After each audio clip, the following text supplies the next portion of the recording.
شروع اللہ کا نام لے کر جو بڑا مہربان نہایت رحم والا ہے۔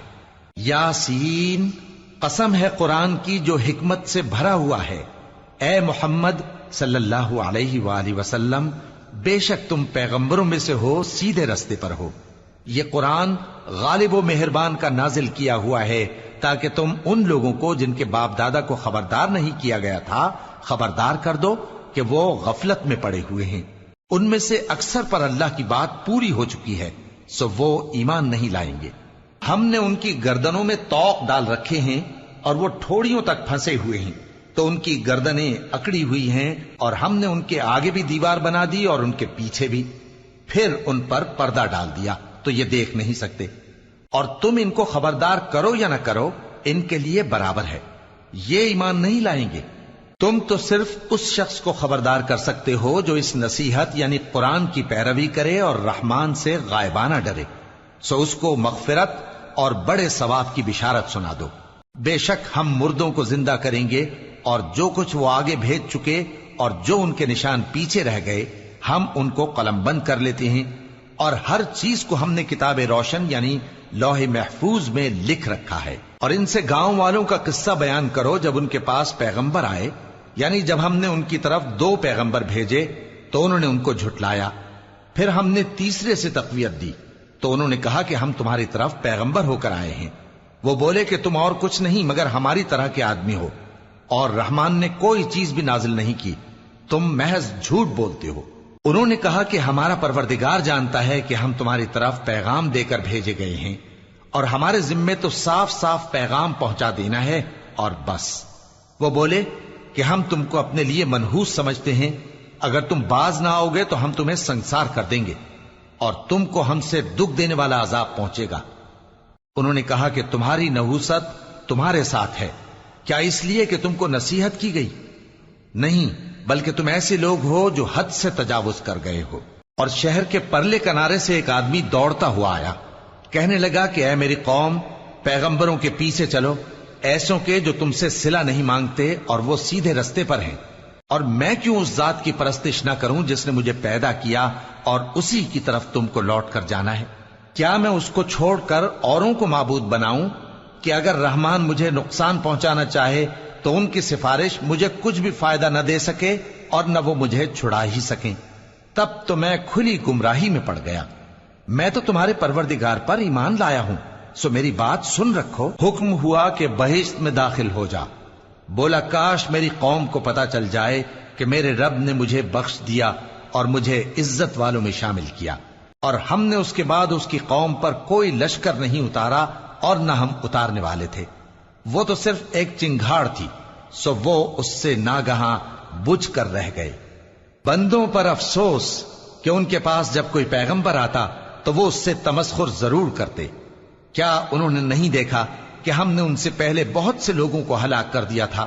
اب وہ ان کی طرف لوٹ کر نہیں آئیں گے، اور سب کے سب ہمارے روبرو حاضر کیے جائیں گے۔ اور ایک نشانی ان کے لیے زمین مردہ ہے کہ ہم نے اس کو زندہ کیا اور اس میں سے اناج اگایا، پھر یہ اس میں سے کھاتے ہیں، اور اس میں کھجوروں اور انگوروں کے باغ پیدا کیے اور اس میں چشمے جاری کر دیے تاکہ یہ ان باغوں کے پھل کھائیں، اور ان کے ہاتھوں نے تو ان کو نہیں بنایا، تو پھر کیا یہ شکر نہیں کرتے؟ وہ ذات پاک ہے جس نے زمین کی نباتات کے اور خود ان کے اور جن چیزوں کی ان کو خبر نہیں سب کے جوڑے بنائے۔ اور ایک نشانی ان کے لیے رات ہے کہ اس پر سے ہم دن کو کھینچ لیتے ہیں تو اسی وقت ان پر اندھیرا چھا جاتا ہے، اور سورج اپنے مقرر رستے پر چلتا رہتا ہے، یہ اس غالب و دانا کا مقرر کیا ہوا اندازہ ہے۔ اور چاند کی بھی ہم نے منزلیں مقرر کر دیں، یہاں تک کہ گھٹتے گھٹتے کھجور کی پرانی شاخ کی طرح ہو جاتا ہے۔ نہ تو سورج ہی سے یہ ہو سکتا ہے کہ چاند کو جا پکڑے، اور نہ رات ہی دن سے پہلے آ سکتی ہے، اور سب اپنے اپنے مدار میں تیر رہے ہیں۔ اور ایک نشانی ان کے لیے یہ ہے کہ ہم نے ان کی اولاد کو بھری ہوئی کشتی میں سوار کیا، اور ان کے لیے ویسی ہی اور چیزیں پیدا کی جن پر یہ سوار ہوتے ہیں، اور اگر ہم چاہیں تو ان کو غرق کر دیں، پھر نہ تو ان کا کوئی فریاد رس ہو اور نہ ان کو رہائی ملے، مگر یہ ہماری رحمت اور ایک مدت تک کے فائدے ہیں۔ اور جب ان سے کہا جاتا ہے کہ جو تمہارے آگے اور جو تمہارے پیچھے ہے اس سے ڈرو تاکہ تم پر رحم کیا جائے، اور ان کے پاس ان کے پروردگار کی طرف سے کوئی نشانی نہیں آتی مگر اس سے منہ پھیر لیتے ہیں۔ اور جب ان سے کہا جاتا ہے کہ جو رزق اللہ نے تم کو دیا ہے اس میں سے خرچ کرو، تو کافر مومنوں کے متعلق کہتے ہیں کہ بھلا ہم ان لوگوں کو کھانا کھلائیں جن کو اگر اللہ چاہتا تو خود کھلا دیتا، تم تو کھلی گمراہی میں ہو۔ اور کہتے ہیں اگر تم سچ کہتے ہو تو بتاؤ یہ وعدہ کب پورا ہوگا؟ یہ تو ایک چنگھاڑ ہی کے منتظر ہیں جو ان کو اس حال میں کہ باہم جھگڑ رہے ہوں گے آ پکڑے گی، پھر نہ تو یہ وصیت ہی کر سکیں گے اور نہ اپنے گھر والوں میں واپس جا سکیں گے۔ اور جس وقت سور پھونکا جائے گا یہ قبروں سے نکل کر اپنے پروردگار کی طرف دوڑ پڑیں گے، کہیں گے ہائے بربادی، ہمیں ہماری خوابگاہوں سے کس نے جگہ اٹھایا۔ یہ وہی تو ہے جس کا رحمان نے وعدہ کیا تھا اور پیغمبروں نے سچ کہا تھا۔ وہ تو صرف ایک زور کی آواز ہوگی کہ سب کے سب ہمارے روبرو آ حاضر ہوں گے، پھر اس روز کسی شخص پر کچھ بھی ظلم نہیں کیا جائے گا اور تم کو بدلہ ویسا ہی ملے گا جیسے تم کام کرتے تھے۔ اہل جنت اس روز عیش و نشاط کے مشغلے میں خوش ہوں گے، وہ بھی اور ان کی بیویاں بھی سایوں میں تختوں پر تکیے لگائے بیٹھے ہوں گے، وہاں ان کے لیے میوے ہوں گے اور جو وہ منگوائیں گے ان کو ملے گا۔ ان کو پروردگار مہربان کی طرف سے سلام کہا جائے گا، اور وہ فرمائے گا کہ گناہ گارو تم آج الگ ہو جاؤ۔ اے آدم کی اولاد، کیا میں نے تم سے کہہ نہیں دیا تھا کہ شیطان کو نہ پوجنا، وہ تمہارا کھلا دشمن ہے، اور یہ کہ میری ہی عبادت کرنا یہی سیدھا رستہ ہے؟ اور اس نے تم میں سے بہت سی خلقت کو گمراہ کر دیا تھا، تو کیا تم سمجھتے نہیں تھے؟ یہی وہ جہنم ہے جس کے تمہیں دھمکی دی جاتی تھی، جو تم کفر کرتے رہے ہو اس کے بدلے آج اس میں داخل ہو جاؤ۔ آج ہم ان کے منہوں پر مہر لگا دیں گے اور جو کچھ یہ کرتے رہے تھے ان کے ہاتھ ہم سے بیان کر دیں گے اور ان کے پاؤں اس کی گواہی دیں گے، اور اگر ہم چاہیں تو ان کی آنکھوں کو مٹا کر اندھا کر دیں، پھر یہ رستے کو دوڑیں تو کہاں سے دیکھ سکیں گے؟ اور اگر ہم چاہیں تو ان کی جگہ پر ان کی صورتیں بدل دیں، پھر وہاں سے وہ نہ آگے جا سکیں اور نہ پیچھے لوٹ سکیں۔ اور جس کو ہم بڑی عمر دیتے ہیں تو اسے تخلیق میں اوندھا دیتے ہیں، یعنی اسے بچپن کی کمزوری والی حالت کی طرف لوٹا دیتے ہیں۔ تو کیا یہ سمجھتے نہیں؟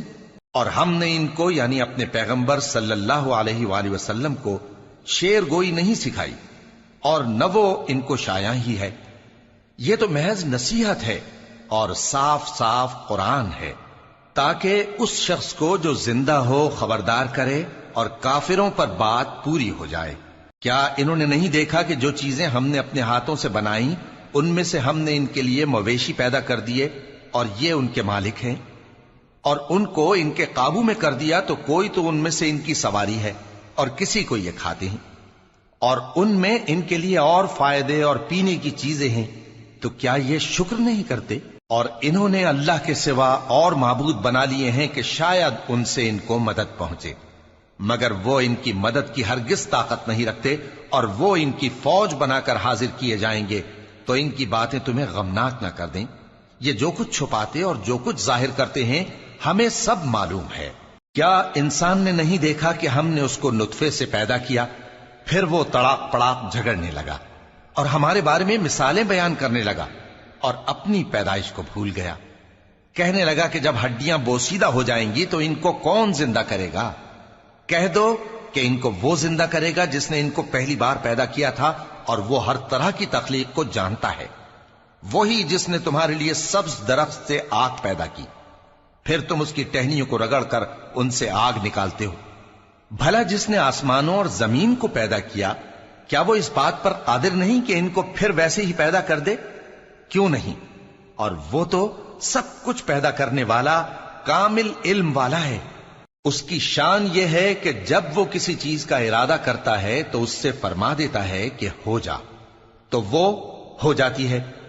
وہ ذات پاک ہے جس کے ہاتھ میں ہر چیز کی حکومت ہے، اور اسی کی طرف تم کو لوٹ کر جانا ہے۔